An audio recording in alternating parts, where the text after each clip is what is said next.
अस्सलाम वालेकुम व्यूअर्स, कैसे हैं आप लोग? जैसे-जैसे चीज़ों को अपग्रेड कर रहे हैं और जैसे-जैसे इक्विपमेंट को अपग्रेड कर रहे हैं, तो मेरे पास जो एक इक्विपमेंट है, जो मेरा सिस्टम है, उसको भी अपग्रेड करने की शदीद ज़रूरत पड़ गई। और वो ऐसा क्यों पड़ा, मैं आप लोगों को बताता हूँ कि जब मैं पहले मोबाइल से जब वीडियोज़ बनाता था, तो उस वक़्त क्या होता था कि उस वक़्त ना ही ज़्यादा कोई क्या कहते हैं रेज़ोल्यूशंस के ऊपर हम खेलते थे, ना ही ज़्यादा कलर ग्रेड के ऊपर करते थे, क्योंकि कलर ग्रेड ऑलरेडी मोबाइल से हुई भी आती थी और ज़्यादा कुछ करने की ज़रूरत नहीं होती थी। तो एडोब प्रीमियर प्रो पे हम जस्ट कटिंग करते थे उसमें और अपना जो भी ओवरलेज़ वगैरह होते थे वो इनपुट करते थे और जस्ट इनफ हमारा काम बन जाता था और बहुत अच्छा बन जाता था। ऐसा नहीं था कि क्या कहते हैं वीडियोज़ के अंदर काफ़ी ज़्यादा इश्यूज़ आ रहे हों और बस डेफ़िनेटली मोबाइल से स्विच करने की वजह ये थी कि कुछ चीज़ें थी जिनको हम और अच्छा करना चाहते थे और उसमें सबसे बड़ी चीज़ ये थी कि जो आप डीएसएलआर से वीडियोज़ को शूट करते हैं, तो उसमें आपके पास काफ़ी ज़्यादा ऑप्शंस होते हैं। लेंसेज़ के ऑप्शंस होते हैं, आपके पास लाइटिंग के ऑप्शंस होते हैं, मैनुअल कंट्रोल्स होते हैं एज़ वेल एज़। तो डेफ़िनेटली मेरा भी मोटिव यही था कि मुझे इक्विपमेंट अपग्रेड करना है और फिर उसके बाद जब आप गोप्रो लेते हैं तो उसके इश्यूज़ अपने होते हैं बिल्कुल। तो डेफ़िनेटली जब आपने ये सब चीज़ें कर ली, तो उसके बाद अभी जो मैं पीसी चला रहा हूँ वो है मेरा कोर i3 3rd जनरेशन, जिसमें 2 कोर होती हैं और कोई 6 जीबी के करीब रैम होती है। बाय द वे मैं आपको बताता चलूँ कि एडोब प्रीमियर का जो रिकमेंडेड रैम होता है वो होता है 16 जीबी और मैं 6 जीबी के अंदर जो है एडिट करता था अपनी प्रीवियस वीडियो। आज से पहले जितनी भी वीडियोज़ आ रही है ये वीडियो नए सिस्टम से अपग्रेड होगी और क्या कहते हैं आज से पहले जितनी भी वीडियोज़ आई वो सब की सब 6 जीबी रैम के साथ जो है वो एडिट हुई हैं। तो प्रीमियर प्रो का जो रिकमेंडेशन रैम है वो है 16 जीबी और उसके अलावा जो मैं ग्राफिक कार्ड यूज़ कर रहा हूँ 2 जीबी का, लेकिन 2 जीबी का जो ग्राफिक कार्ड है मतलब 770 वो मेरा 2% भी यूटिलाइज़ नहीं होता, क्योंकि आपका प्रोसेसर जो है वो हैंडल ही नहीं करता था ग्राफिक कार्ड को, दैट्स व्हाई वो यूटिलाइज़ ही नहीं होता था। तो जो मैं एलसीडी जिस पे मैं व्यूज़ देखता हूँ, 1080p की वीडियो एडिट करने के लिए मैं जो स्क्रीन रेज़ोल्यूशन यूज़ कर रहा हूँ वो 1280 बाय 1024 है। तो ये 19 इंच का डिस्प्ले है और लिटरली यार मतलब अंदाज़ा करें आप कि क्या कहते हैं, मुझे अगर एक विंडोज़ के ऊपर काम करना है तो मैं उसमें भी उसको 25% ज़ूम करके काम करता हूँ।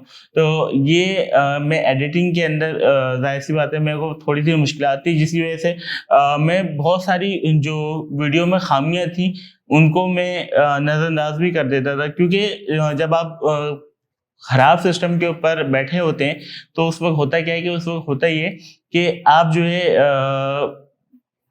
फ्रस्ट्रेट हो जाते हैं काम करते हुए भी।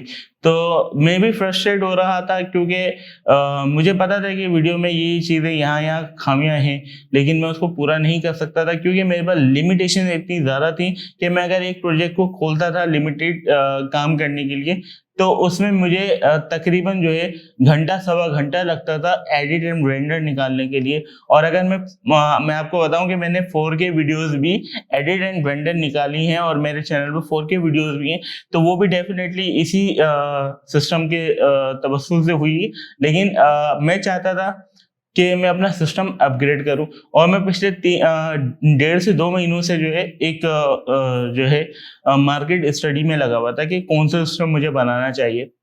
बहुत सारे लोग मुझे बोल रहे थे कि राइज़न बनाएँ, एएमडी की तरफ जाएँ, राइज़न बनाएँ, बेस्ट सिस्टम है और बहुत अच्छा रिस्पॉन्स है। लेकिन पर्सनली मैं जो है इंटेल का कस्टमर हूँ और तकरीबन जब डुअल कोर आया था शुरू में इंटेल ने, पेंटियम 4 के बाद डुअल कोर जब निकाला था इंटेल ने और पिनलेस मशीन थी वो, तो मैंने उसको ब्रांड न्यू बनाया था और मैं शुरू से ही बिल्ड करने का आदी रहा हूँ और मुझे बड़ा पसंद है बिल्ड करना, कोई भी सिस्टम को बिल्ड करना। तो मैं इंटेल ही यूज़र था, तो मैं नहीं चाहता था कि मैं पूरा एएमडी के ऊपर स्विच हो जाऊँ और एएमडी के साथ थोड़े से इश्यूज़ हैं जो कि हीटिंग के, मतलब आप कंटिन्यू उसको चला नहीं सकते अनटिल अनलेस आपने जो है उसके साथ जो है वाटर कूलेंट नहीं लगाया है। तो तो ये कुछ प्रॉस एंड कॉन्स थे जिनको मैंने मद्देनजर रखा हुआ था। तो अब इश्यू ये था कि कौन सा सिस्टम मुझे बनाना चाहिए। तो इस जंग का जो आगाज़ है वो मैंने दो महीने पहले कर लिया था कि मैंने रिसर्च करी कि इंटेल में क्या ऑप्शन है मेरे पास जो मैं बना सकता हूँ। और मैं आपको बताऊं, इंटेल ने अपने आप को बर्बाद कर दिया था 7th जनरेशन के बाद से। बेसिकली इंटेल ने बर्बाद किया अपने आप को 4th जनरेशन के बाद से, क्योंकि वो अपग्रेड नहीं कर रहा था चीज़ों को, और उसकी जो कोर परफॉर्मेंस थी वो भी वही थी, वाईफाई में 4 कोर ही दे रहा था। फिर 7th जनरेशन के बाद उसने जो 8th जनरेशन जब लॉन्च किया तो उसमें उसने क्या कहते हैं 6 कोर दिया, लेकिन 6 कोर का 6 थ्रेड ही दिए।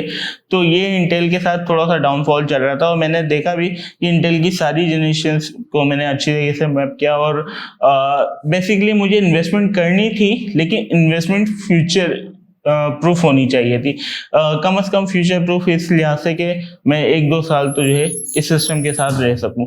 तो सिस्टम जाहिर सी बात है फ्यूचर प्रूफ मैंने बनाना था।